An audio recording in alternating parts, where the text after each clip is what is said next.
So ಗೆಳೆಯರೆ, ಇಲ್ಲಿಯವರೆಗೆ ನೀವು ಇಂಥ ಒಂದು ಒಪ್ಪಂದವನ್ನ ಯಾವತ್ತಿಗೂ ನೋಡಿರ್ಲಕ್ಕಿಲ್ಲ ಅಥವಾ ಕೇಳಿರ್ಲಕ್ಕಿಲ್ಲ. ಹಾಗೂ ಅತ್ಯಂತ ಮುಖ್ಯವಾದ ವಿಷಯವಂದ್ರೆ ಭಾರತವು ಕೂಡ ಯಾರಿಗೂ ಅದನ್ನ ಕೊಟ್ಟಿಲ್ಲ. ಅದರ ಬದಲಿಗೆ ಭಾರತದ ಮನೆ ಬಾಗಿಲಿಗೆ ಇದು ಬಂದಿದೆ. ಹಾಗೂ ಎಷ್ಟು ದೊಡ್ಡ ಆಫರ್ ಇದಾಗಿದೆ ಅಂದ್ರೆ ಭಾರತವು ಇದನ್ನ ಕೇವಲ ಅಕ್ಸೆಪ್ಟ್ ಮಾಡುವುದಷ್ಟೇ ಇದೆ, ಇದನ್ನ ಒಪ್ಪಿಕೊಂಡು ಸಹಿ ಮಾಡುವುದು ಅಷ್ಟೇ ಬಾಕಿ ಇದೆ. ಆ ನಂತರ ಭಾರತದ ಮೇಲೆ ಹಣ ಮತ್ತು ಗೌರವದ ಸುರಿಮಳೆ ಆಗುವಾಗ ಇಡೀ ಜಗತ್ತು ನೋಡ್ತದೆ. ಸೊ ಅದಕ್ಕಾಗಿ ಭಾರತ ಸರ್ಕಾರವು ಈ ಒಂದು ಕೆಲಸವನ್ನ ಮಾಡಲೇಬೇಕು. ಅದು ಕೇವಲ ತನ್ನ ಸರ್ಕಾರಿ ಅಧಿಕಾರಿಗಳನ್ನ ನಿಯಂತ್ರಣದಲ್ಲಿಟ್ಟುಕೊಳ್ಳಬೇಕು. ಇಲ್ದಿದ್ರೆ ನಾವು ಈ ಒಪ್ಪಂದವನ್ನ ಯಾವ ರೀತಿಯಲ್ಲಿ ನಾಶಪಡಿಸಲಿದ್ದೇವೆ ಅಂದ್ರೆ ಆಗ ಭಾರತಕ್ಕೆ ಇದರಿಂದ ಏನು ಸಿಗಲ್ಲ. ಹಾಗಾದ್ರೆ ಏನಿದು ಪೂರ್ಣ ವಿಷಯ? ಸೊ ಬನ್ನಿ ಗೆಳೆಯರೆ, ನಾನು ನಿಮಗೆ ಈ ವಿಡಿಯೋದಲ್ಲಿ ಡೀಟೇಲ್ ಆಗಿ ಹೇಳ್ತೇನೆ. ಅದಕ್ಕಾಗಿ ಈ ಇಂಟ್ರೆಸ್ಟಿಂಗ್ ವಿಡಿಯೋನ ಕೊನೆವರೆಗೂ ನೋಡಿ. ಹಾಗೂ ಭಾರತದ ಈ ಪ್ರಗತಿಗಾಗಿ ಈ ವಿಡಿಯೋನ ಲೈಕ್ ಮಾಡುತ್ತಾ ಕಮೆಂಟ್ ಬಾಕ್ಸ್ ಅಲ್ಲಿ ಜೈ ಹಿಂದ್ ಅಂತ ಬರೆಯೋದನ್ನ ಮರೆಯದಿರಿ. ಸೊ ಗೆಳೆಯರೆ, ಕಳೆದ 1 ವರ್ಷಗಳಿಂದ ರೆಗ್ಯುಲರ್ಲಿ ನಾನು ನಿಮಗೆ ಅಪ್ಡೇಟ್ ಕೊಡ್ತಾ ಇದ್ದೀನಿ. ಏನಿ ದಕ್ಷಿಣ ಅಮೆರಿಕಾದ ಖಂಡ ಇದೆ, ನೀವು ಇದನ್ನ ಸ್ಕ್ರೀನ್ ಮೇಲೆ ನೋಡ್ತಾ ಇರಬಹುದು. ಇದರಲ್ಲಿ ಬ್ರೆಜಿಲ್, ಅರ್ಜೆಂಟೈನಾ, ಬೊಲಿವಿಯಾ, ಚಿಲಿ ಅಂತ ದೇಶಗಳು ಬರ್ತವೆ. ಹಾಗಾಗಿ ಇಡೀ ವಿಶ್ವದಲ್ಲಿ ಇದು ಭಾರತದ ಶಸ್ತ್ರಾಸ್ತ್ರ ರಫ್ತಿಗೆ ಅತ್ಯಂತ ಫಲವತ್ತಾದ ನೆಲವಾಗಿದೆ. ಯಾಕಂದ್ರೆ ಈ ದೇಶಗಳಿಗೆ ಬಹಳಷ್ಟು ಹಣ ಬಂದಿದೆ. ಹೆಂಗಂದ್ರೆ ಇಲ್ಲಿ ಲಿಥಿಯಂ ಗಣಿಗಳಂತ ನೈಸರ್ಗಿಕ ಸಂಪನ್ಮೂಲಗಳು ಹೊರಹೊಮ್ತಾ ಇವೆ. ಇದರ ಹೊರತಾಗಿ ಬೃಹತ್ ಪ್ರಮಾಣದ ಕಚ್ಚಾ ತೈಲದ ನಿಕ್ಷೇಪಗಳು ಕಂಡು ಬರ್ತಾ ಇವೆ. ಪ್ರತಿದಿನ ಹೊಸ ಹೊಸ ತಾಮ್ರದ ಗಣಿಗಳು ಇಲ್ಲಿ ಸಿಗ್ತಾ ಇವೆ. ಸೊ ಇಂಥದ್ರಲ್ಲಿ ಬಹಳಷ್ಟು ನಿಧಿಗಳು ಇಲ್ಲಿ ಹೊರಬರ್ತಾ ಇವೆ. ಹೇಗೆ ಈ ಮಹಾದ್ವೀಪದಲ್ಲಿ ನಿಧಿಯು ಹೊರಬರ್ತದೆ, ಆ ನಿಧಿಯ ಜೊತೆಗೆ ಹೊಸ ವಿವಾದಗಳು ಮತ್ತು ಹೊಸ ದ್ವೇಷಗಳು ಉದ್ಭವಿಸುತ್ತವೆ. ಹಾಗೂ ಪ್ರಸ್ತುತ ಈ ಖಂಡದಲ್ಲಿ ಕೆಲವು ಇದೇ ರೀತಿ ನಡೀತಾ ಇದೆ. ಈ ವಿಭಿನ್ನ ವಿವಾದಗಳು ದೊಡ್ಡ ಯುದ್ಧಗಳತ್ತ ಸಾಗ್ತಾ ಇವೆ. ಇಂಥದ್ರಲ್ಲಿ ಹೇಗೆ ಈ ಎಲ್ಲಾ ದೇಶಗಳ ಹತ್ತಿರ ಬಹಳಷ್ಟು ಹಣ ಬರ್ತಾ ಇದೆ, ಅವರು ಶಸ್ತ್ರಾಸ್ತ್ರಗಳನ್ನು ಖರೀದಿಸುವತ್ತ ಸಾಗುತ್ತಿವೆ. ಹಾಗೂ ಈ ಕಾರಣದಿಂದಾಗಿಯೇ ಭವಿಷ್ಯದಲ್ಲಿ ದಕ್ಷಿಣ ಅಮೆರಿಕಾದ ಖಂಡವು ಶಸ್ತ್ರಾಸ್ತ್ರಗಳಿಗೆ ದೊಡ್ಡ ಮಾರುಕಟ್ಟೆಯಾಗಲಿದೆ. ಹಾಗೂ ಭಾರತಕ್ಕೆ ಇದು ಒಂದು ಉತ್ತಮ ಅವಕಾಶವಿದೆ. ಯಾಕಂದ್ರೆ ಈ ಎಲ್ಲಾ ದೇಶಗಳು ಭಾರತದೊಂದಿಗೆ ಉತ್ತಮ ಸಂಬಂಧವನ್ನ ಹೊಂದಿವೆ. ಇಲ್ದಿದ್ರೆ ಈ ಉಳಿದ ದೇಶಗಳನ್ನ ನೋಡೋದಾದ್ರೆ ಅರ್ಧದಷ್ಟು ದೇಶಗಳು ಚೀನಾವನ್ನ ತಮ್ಮ ಶತ್ರು ಮತ್ತು ಅರ್ಧದಷ್ಟು ತಮ್ಮ ಸ್ನೇಹಿತ ಅಂತ ಪರಿಗಣಿಸ್ತವೆ. ಅಮೆರಿಕದ ಬಗ್ಗೆ ಹೇಳುವುದಾದ್ರೆ 80% ದೇಶಗಳು ಅದನ್ನ ತಮ್ಮ ಶತ್ರು ಅಂತ ಪರಿಗಣಿಸುತ್ತವೆ. 100%ರಷ್ಟು ಈ ದೇಶಗಳು ಯುರೋಪನ್ನ ತಮ್ಮ ಶತ್ರು ಅಂತ ಪರಿಗಣಿಸಿದ್ರೆ ಭಾರತವು ಈ ಖಂಡದ ಎಲ್ಲಾ ದೇಶಗಳೊಂದಿಗೆ ಅತ್ಯುತ್ತಮ ಸಂಬಂಧವನ್ನ ಹೊಂದಿರುವ ಏಕೈಕ ದೇಶವಾಗಿದೆ. ಹಾಗೂ ಇಂದು ಈ ಅದ್ಭುತ ಸಂಬಂಧಗಳ ಫಲಿತಾಂಶವೆಂದ್ರೆ ದಕ್ಷಿಣ ಅಮೆರಿಕಾದ ಖಂಡದಲ್ಲಿ ಭಾರತೀಯ ಶಸ್ತ್ರಾಸ್ತ್ರಗಳನ್ನು ಖರೀದಿಸುವುದಕ್ಕಾಗಿ ವಿಪರೀತ ಸಂಚಲನ ಉಂಟಾಗಿದೆ.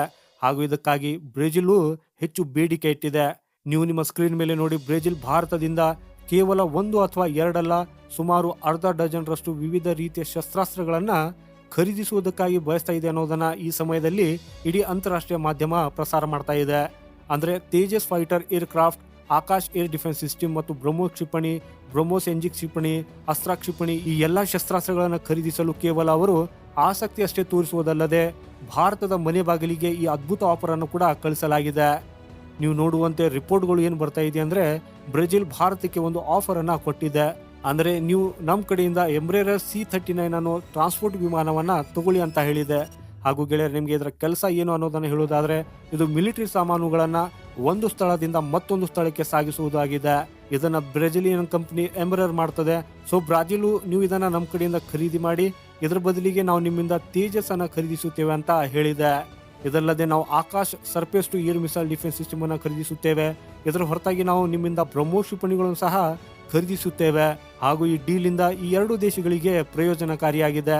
ನಮ್ಮಲ್ಲಿರುವ ಶಸ್ತ್ರಾಸ್ತ್ರಗಳು ಸಹ ಮಾರಾಟವಾಗ್ತದೆ ಮತ್ತು ಅದರ ಬದಲಿಗೆ ನಾವು ನಿಮ್ಮ ಡಿಫೆನ್ಸ್ ಇಂಡಸ್ಟ್ರಿಯ ಶಸ್ತ್ರಾಸ್ತ್ರಗಳನ್ನು ಖರೀದಿಸುವ ಮೂಲಕ ಅದರ ಮಾರಾಟವನ್ನ ಹೆಚ್ಚಿಸುತ್ತೇವೆ.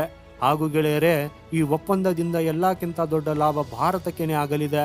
ಈ ಒಪ್ಪಂದದ ಅಡಿಯಲ್ಲಿ ನಾವು ಬ್ರೆಜಿಲ್ನಿಂದ ಎಂಬ್ರೇರರ್ C-390 ಅನ್ನೋ ಕೇವಲ ಒಂದು ಆಯುಧವನ್ನಷ್ಟೇ ಖರೀದಿಸಬೇಕಾಗಿದೆ. ಹಾಗೂ ಇದರ ಅವಶ್ಯಕತೆಯು ನಮಗೆ ಬಹಳ ಇದೆ. ಯಾಕಂದ್ರೆ ನಮ್ಮ ವಾಯುಪಡೆಯಲ್ಲಿ ರಿಟೈರ್ ಮಾಡಬೇಕಾದ ಅನೇಕ ಹಳೆಯ ಟ್ರಾನ್ಸ್ಪೋರ್ಟ್ ವಿಮಾನಗಳಿವೆ. ಆದ್ದರಿಂದ ಈ C-390 ಅವುಗಳನ್ನ ಸುಲಭವಾಗಿ ರಿಪ್ಲೇಸ್ ಮಾಡಬಹುದು. ಆದರೆ ಇದಕ್ಕೆ ಪ್ರತಿಯಾಗಿ ಬ್ರೆಜಿಲ್ ಭಾರತದ ಬಹಳಷ್ಟು ಪ್ರಮಾಣದ ಶಸ್ತ್ರಾಸ್ತ್ರಗಳನ್ನ ಖರೀದಿಸಲಿದೆ. ತೇಜಸ್ ಫೈಟರ್ ಏರ್ಕ್ರಾಫ್ಟ್, ಆಕಾಶ ಕ್ಷಿಪಣಿ, ಬ್ರಹ್ಮೋಸ್ ಕ್ಷಿಪಣಿ ಅಂತ ಸಾಕಷ್ಟು ಭಾರತೀಯ ಶಸ್ತ್ರಾಸ್ತ್ರಗಳನ್ನ ಖರೀದಿಸುತ್ತದೆ. ಹಾಗೂ ಬ್ರಾಜಿಲು ನಮ್ಮ ಅಸ್ತ್ರ ಕ್ಷಿಪಣಿಯನ್ನ ಅದು ಯಾವುದೇ ಬೆಲೆ ಇರಲಿ ಅದನ್ನು ಖರೀದಿಸಲು ಬಯಸುತ್ತಿದೆ ಅನ್ನೋ ವರದಿಯಾಗಿದೆ.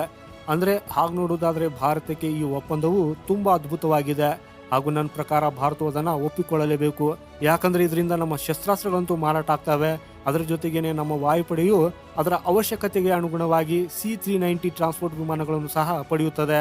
ಆದರೆ ಎಲ್ಲಕ್ಕಿಂತ ದೊಡ್ಡ ಲಾಭ ಏನಾಗಿದೆ ಅಂದ್ರೆ ಬ್ರೆಜಿಲ್ನಂತಹ ದೊಡ್ಡ ದೇಶವು ನಿಮ್ಮ ಶಸ್ತ್ರಾಸ್ತ್ರಗಳನ್ನು ಖರೀದಿಸಿದಾಗ ನಿಮಗೆ ಪಬ್ಲಿಸಿಟಿ ಸಿಗ್ತದೆ. ಅಂತಾರಾಷ್ಟ್ರೀಯ ಮಟ್ಟದಲ್ಲಿ ಪ್ರಪಂಚದ ಇತರೆ ದೇಶಗಳು ಸಹ ನೋಡ್ತಾರೆ. ಹೌದು ಗೆಳೆಯರೆ, ಬ್ರೆಜಿಲ್ ಭಾರತೀಯ ಶಸ್ತ್ರಾಸ್ತ್ರಗಳನ್ನು ಖರೀದಿಸಿದೆ ಅಂದರೆ ಭಾರತೀಯ ಶಸ್ತ್ರಾಸ್ತ್ರಗಳು ವಿಶ್ವಾಸಾರ್ಹವಾಗಿವೆ, ಅವು ಉತ್ತಮವಾಗಿ ಕಾರ್ಯನಿರ್ವಹಿಸುತ್ತವೆ. ಹಾಗಾಗಿ ನಾವು ಅವುಗಳನ್ನು ಪರಿಗಣಿಸಬೇಕು. ಹಾಗೂ ಪರಸ್ಪರ ನೋಡಿದ ನಂತರ ಇತರೆ ದೇಶಗಳು ಸಹ ನಿಮ್ಮ ಆಯುಧಗಳನ್ನು ಖರೀದಿಸುವ ಕಡೆಗೆ ಇಂಟ್ರೆಸ್ಟ್ ತೋರಿಸುತ್ತದೆ.